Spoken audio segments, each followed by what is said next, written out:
everyone, I'm Katrina and today I'm going to be sharing with you some of my bookish buzzwords. I recently saw April Sarah talking about her bookish buzzwords and it was her video that inspired me to do it as well. So I will leave a link to that down below so you can also go check out her video. So buzzwords. These are basically the words or phrases that when I hear them mentioned in a synopsis or when someone is describing a book, it is very likely that I'll add these books straight to my wish list, or in some extreme cases, I will immediately buy it online. The first buzzword that I'm going to be mentioning today is probably one of the biggest ones recently anyway, and that is assassins. There's been quite a few books recently that I've picked up because I was just immediately drawn by the fact that it mentioned assassins in the synopsis. I still also have quite a few on my wish list that I've been dying to pick up because they have assassins in them, but just some of the ones that I've read include the Throne of Glass series by Sarah J Maas, Nevernight by J Kristoff, and the Assassin's Curse duology by Cassandra Rose Clark. And in that case, not only were there assassins, but there were pirates as well, which is just like an incredible mix, and I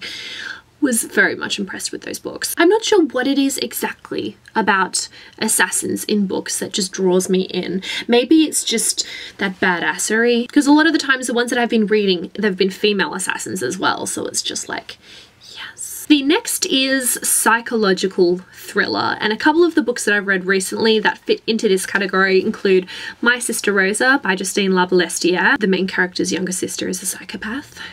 It is wonderful. And another one is Based on a True Story by Delphine Devigan. And in that one, the main character's best friend is trying to steal her life. I just love the mystery aspect of psychological thrillers, whether this be constantly questioning reality, what is real, what isn't, are you only made to believe that certain things are true but is actually the complete opposite, or in other cases you're given that endpoint but you just don't know how you quite get there. I just love all of the mysteries being peeled back. Next is retellings, especially fairy tale retellings. I just love getting to see how different authors reimagine different tales and myths that we're already familiar with, and one of my favorite ones is The Lunar Chronicles by Marissa Meyer, and especially in that case how it's taking 4 different fairy tales but putting them into this futuristic sci-fi setting. Another buzzword, or rather buzz phrase, is having books about books, and also books that have epic libraries within them. So when I think of this one, first of all I have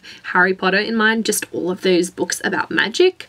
I would love to leaf through all of them. The library from the Madoran Chronicles by Lynette Noni, which is essentially a character in itself. And there's also the library within the Clare Glacier in Lyriel by Garth Nix, which just has so many passages and rooms. It's like, it is absolutely massive, and there's just a lot of monsters trapped inside there as well. I just love reading about libraries and books within books. Another one is magic schools, and this obviously stems from my love for Harry Potter. The idea of having schools set in fantasy worlds where there is magic there just is so much more of an exciting concept than contemporary schools. Obviously Harry Potter and all of the wonderful things that are to be explored there. Again, with the Madoran Chronicles by Lynette Noni, that has a library that is pretty much living. There's also the university within the Kingkiller Chronicles by Patrick Rothfuss.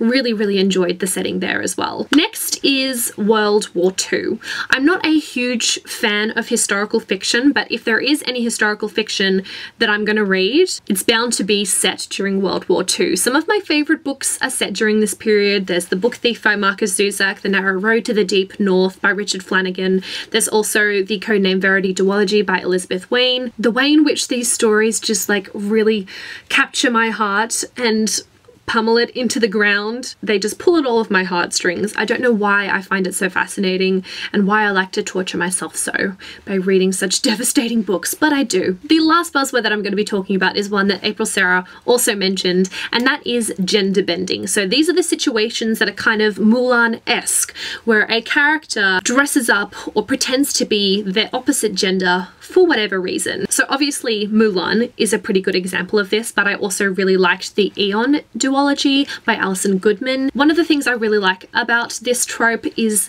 when characters kind of break through those gender molds that are set by society. They act out against the societal norms and kind of help to break down those barriers that society has set that are oftentimes just ridiculous. These characters are acting out against those prescribed norms and helping to break down a lot of the barriers that society has put up against them due to their gender. So those are some of my buzzwords. I'd be very curious to hear if we share any of the same buzzwords or if you have any different ones. Feel free to leave those down in the comment section below. But thank you so much for watching this video. I hope you enjoyed it, and I will see you tomorrow with a new one. Until then, bye!